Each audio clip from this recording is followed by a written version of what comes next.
ये कहानी है एक ऐसी रानी की जिसके सिर्फ छूने से लोगों की दर्दनाक मौत होती थी। तो क्या है आगे की कहानी, जानने के लिए वीडियो में बने रहिए। ये मूवी 2018 में रिलीज हुई एक एक्शन थ्रिलर फिल्म है जिसका नाम है टॉम राइडर। तो बिना देरी किए कहानी को शुरू करते हैं, लेकिन उससे पहले चैनल को सब्सक्राइब करके नई वीडियो बनाने में मोटिवेट कीजिएगा।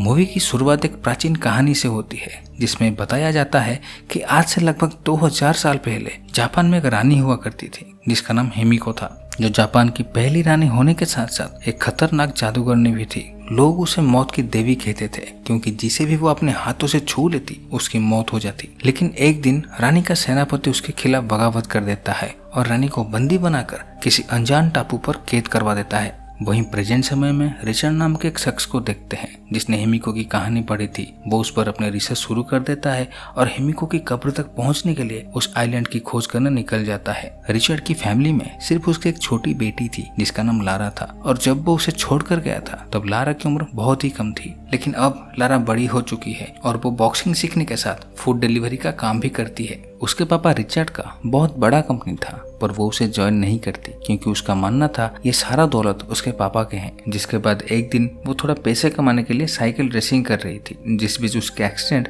एक पुलिस कार से हो जाती है और उसे अरेस्ट कर लिया जाता है। जिसकी बेल करवाने उसके पापा के बिजनेस पार्टनर एना आती है, जो उसे अक्सर उन डॉक्यूमेंट्स पर साइन करने के लिए मनाती रहती है जिन पर साइन करने के बाद वो अपने पापा की संपत्ति की मालिक बन जाएगी। यहाँ पर एना उसे समझाती है कि तुम्हारे पापा को गए हुए 7 साल बीत चुके हैं, अब तुम्हें मान लेना चाहिए कि वो अब लौट कर नहीं आएंगे। लेकिन लारा को आज भी यकीन है कि उसके पापा एक दिन जरूर वापस आएंगे, इसलिए वो उन डॉक्यूमेंट्स पर साइन करने से मना कर देती है। तभी एना बताती है कि अगर तुमने उस प्रॉपर्टी के कागजात पर साइन नहीं किया तो कंपनी उसे बेच देगी और साथ ही उस घर को भी नीलाम कर दिया जाएगा जिसके साथ तुम्हारा बचपन गुजरी है। जिसके बाद लारा फैसला करती है कि वो अपने घर को नीलाम नहीं होने देगी और मजबूरन उन डॉक्यूमेंट पर साइन करने के लिए अगले दिन अपने पापा के ऑफिस पहुंच जाती है। इससे पहले वो उन डॉक्यूमेंट्स पर साइन करती, वहाँ बैठा वकील उसे एक जापानी पजल देता है जिसे उसके पापा उनके विल के साथ लारा के लिए छोड़कर गए थे। अब लारा उस पजल को सॉल्व करने लगती है और तभी अचानक से वो पजल खुल जाती है जिसके अंदर लारा और उसके पापा की तस्वीर था, साथ में एक चाबी और एक नोट भी मिलता है जिस पर लिखा था the first letter of my final destination. जिसके बाद लारा कुछ सोचती है और डॉक्यूमेंट्स पर साइन किए बिना ही ऑफिस से निकलकर अपने पुराने घर चली जाती है। वहां पहुंच के उस लेटर को समझ के वो अपने पुरखों की समाधि के पास चली जाती है जहां पर उसके पापा के भी समाधि था। समाधि पर लिखा अपने पापा के नाम के पहले लेटर को प्रेस करती है और चाबी डालकर जैसे ही घुमाती है तो वहाँ एक खुफिया दरवाजा खुल जाता है जिसकी सीढ़ियां बेसमेंट में बनी एक रिसर्च रूम तक जाती है। उस रूम के अंदर लारा को एक कैमरा मिलता है जिसके अंदर उसके पापा की रिकॉर्डिंग की गई वीडियो होती है जिसमें वो लारा से कहते हैं कि मैं तुम्हें बहुत प्यार करता हूँ लेकिन तुम्हें अकेले छोड़कर जाना मेरी मजबूरी थी। दरअसल मैं साबित करना चाहता था कि आज भी दुनिया में सुपरनैचुरल पावर्स होती हैं, इसीलिए मैंने हिमिको पर रिसर्च करना शुरू कर दिया। लेकिन अब मैं चाहता हूँ कि तुम हिमिको रिसर्च के सभी डॉक्यूमेंट्स और जानकारी जला दो ताकि वो किसी गलत इंसान के हाथ न लग जाए। लेकिन लारा उन डॉक्यूमेंट्स को जलाने की बजाय उन पर खुद रिसर्च करने लगती है क्योंकि उसे अभी भी यकीन था कि उसके पापा जरूर जिंदा होंगे। जहाँ पर उसे एक बॉक्स के अंदर से एक मैप, टेप और उस जहाज की तस्वीर मिलती है जो उसके पापा को उस टापू पर लेके गया था। लारा ने भी ठान लिया था कि वो अपने पापा को ढूंढने के लिए जापान के उस टापू पर जाएगी, इसलिए वो अपने पापा की आखिरी निशानी यानी कि उस कीमती लॉकेट को बेच देती है और पैसों का बंदोबस्त करके हांगकांग शहर पहुंच जाती है। वो वहां पर उस जहाज को ढूंढते हुए कई लोगों से पूछताछ करती है लेकिन इसका कोई भी फायदा नहीं था। पर तभी कुछ बदमाश लड़के उसका बैग चुरा कर वहां से भागने लगते हैं। लेकिन लारा जैसे बॉक्सर एथलीट से पंगा लेना उन लड़कों के लिए भारी पड़ जाता है। वो उनका पीछा करके उन्हें पकड़ लेती है और उन्हें बैग देने के लिए मजबूर कर देती है। इसी बीच लारा को वो जहाज भी मिल जाता है जिसकी उसे तलाश थी। वो जहाज पर जाके कैप्टन लूरेन को नक्शा दिखाती है और उस टापू पर चलने के लिए कहती है।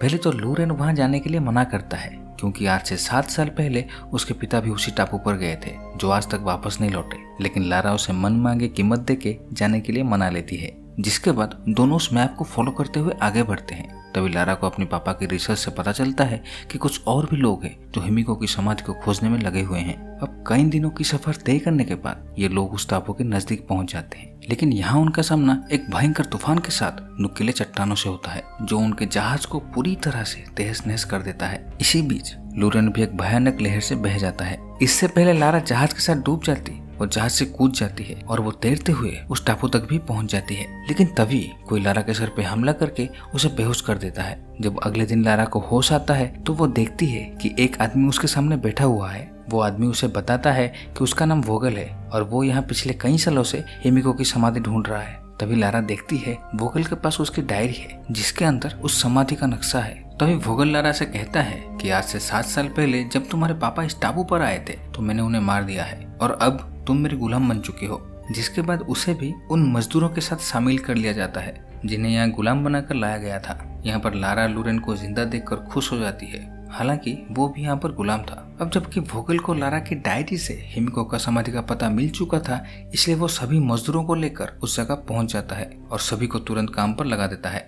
इसी बीच एक बूढ़े आदमी की हालत बहुत खराब हो जाता है और वो काम करने के लायक नहीं बचा था, इसलिए वोगल उसे गोली मार के खत्म कर देता है। ये देखकर लूरेन गुस्से में एक गार्ड पर हमला कर देता है और लारा को वहां से तुरंत भागने के लिए कहता है। लारा मौका पाते ही गार्ड की गोली से बचते हुए जंगल के अंदर भाग जाती है, लेकिन पेड़ से बने एक पुल को पार करते समय उसका पैर फिसल जाता है और वो नीचे बह रही नदी में जाकर गिरती है। वो नदी के बहाव के साथ बहती हुई गहरी खाई में गिरने वाली होती है, पर तभी वहाँ एक क्रैश हुआ प्लेन को पकड़कर वहाँ लटक जाती है। लेकिन ये प्लेन यहाँ बहुत समय से पड़ा होने के कारण पूरी तरह से गल चुका था। इससे पहले कि प्लेन नीचे गिरता, लारा किसी तरह से कॉकपिट के अंदर पहुंच जाती है और उसमें से रखे पैराशूट को निकालकर नीचे कूद जाती है। लेकिन पैराशूट सड़ जाने के कारण वो पूरी तरह से फट जाती है और लारा पेड़ से टकराते हुए बुरी तरह से आकर जमीन पर गिरती है। यहाँ पर लारा की जान बच तो जाती है, लेकिन वो काफी जख्मी हो चुकी थी। उसके बाद वो जंगल से निकलकर समंदर के किनारे आती है तो देखती है कि बीच पर उनका जहाज का मलबा हर तरफ बिखरा पड़ा है, यानी कि यहाँ से भागने के लिए उसके पास और कोई रास्ता नहीं है। अब रात होने पर वो छुपकर एक जगह आराम कर रही होती है कि तभी एक गार्ड उसे ढूंढते हुए वहाँ आ जाता है और उसे मारने की कोशिश करने लगता है, लेकिन लारा उसके सर पर पत्थर से हमला करके उसे मार देती है। तभी वहाँ पर उसे एक और आदमी की झलक दिखाई देती है जो उसे देखकर भागने लगता है। यहाँ पर लारा भी उसका पीछा करती है और उसके ठिकाने तक पहुँच जाती है। पहुंचकर वो देखती है कि पागल से दिखने वाला आदमी कोई और नहीं बल्कि उसके पापा है, जो पिछले 7 सालों से इस टापू पर छुपे हुए थे। सालों बाद रिचर्ड अपनी बेटी को यहाँ देखकर काफी इमोशनल हो जाता है और उसे गले लगा लेता है, जिसके बाद वो सबसे पहले लारा की जख्मों का इलाज करता है। वहीं दूसरी तरफ हम देखते हैं वोगल उस डायरी की मदद से हिमिको की समाधि ढूंढ लेता है और सैटेलाइट फोन से अपने मालिक को बताकर ट्रांसपोर्ट भेजने के लिए कहता है। फिर अगली सुबह रिचर्ड लारा से पूछता है कि आखिर तुम यहाँ तक पहुंची कैसे। लारा बताती है कि आपके रिसर्च की मदद से, लेकिन अब वो सभी रिसर्च पेपर वोगल के कब्जे में है। ये सुनकर रिचर्ड काफी नाराज हो जाता है और कहता है कि मैंने तुमसे उन सभी रिसर्च को जलाने के लिए कहा था, और बताता है अगर वोगल उस कब्र को ढूंढकर हिमिको को जगा दिया तो उसका श्राप पूरी दुनिया के लिए मुसीबत बन जाएगा।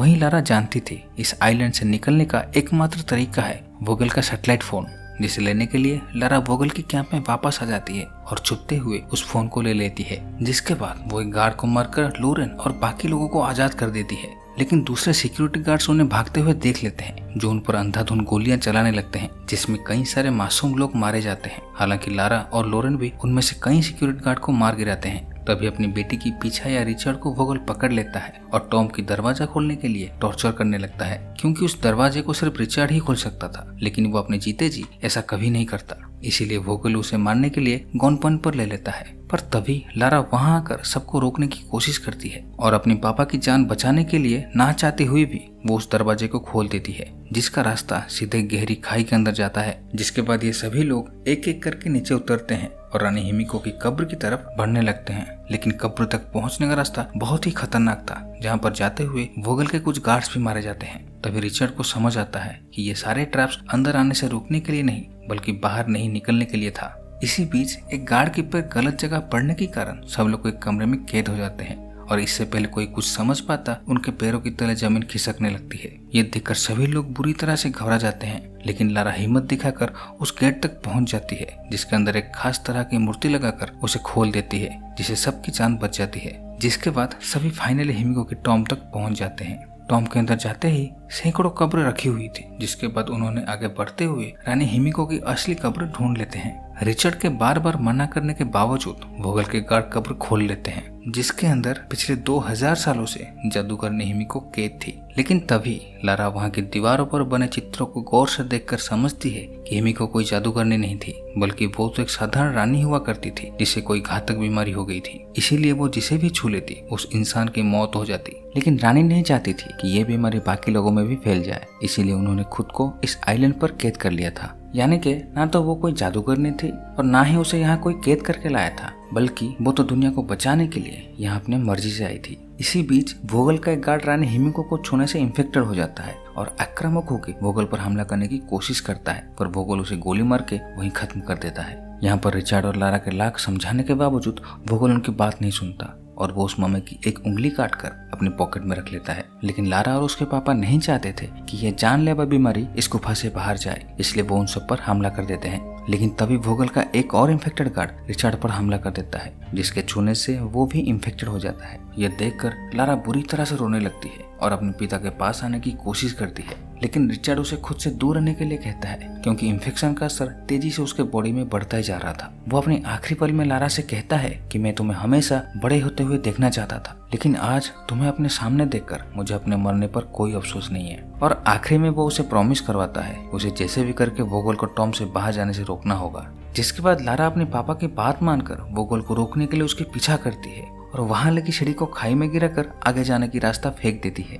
जिसके बाद उन दोनों के बीच काफी देर तक फाइट चलती है, लेकिन आखिरी में लारा वोगल को हरा देती है और उसकी पॉकेट से उस उंगली को निकालकर उसके मुंह में डालकर तोड़ देती है, जिससे वो भी इन्फेक्टेड हो जाता है और आखिरी में वो उसे मारकर उसी खाई में गिरा देती है। दूसरी तरफ रिचर्ड हिमिको की कब्र के साथ खुद को बॉम्ब से उड़ा लेता है, जिसके फटने से वो पहाड़ धंसने लगता है। लेकिन लारा तेजी से भागकर गिरते हुए पत्थरों से बचकर लगाई हुई रस्सी की मदद से ऊपर चढ़ने की कोशिश करती है, पर वो सुरंग पूरी तरह से बंद हो जाती है। वही धमाके की आवाज सुनकर लोरेन और बाकी लोग वहां आ जाते हैं और लारा को खींचकर उस सुरंग से बाहर निकाल लेते हैं और इसी तरह से उसकी जान बच जाती है। फिर थोड़ी ही देर बाद वहां एक हेलीकॉप्टर आता है जिसे वोगल ने बुलाया था, लेकिन ये सब लोग पायलट को गन पॉइंट पर लेकर उसमें बैठ जाते हैं, जो उन्हें उस टापू से निकालकर शहर ले जाता है। वहीं अब लारा अपने घर यानी कि लंदन शहर पहुंचकर डॉक्यूमेंट्स पर साइन कर देती है और ऑफिशियली अपने पापा की प्रॉपर्टी की मालिक बन जाती है। पर तभी फाइल चेक करने पर उसे पता चलता है कि वोगल जिस कंपनी के लिए काम कर रहा था वो कंपनी एना की है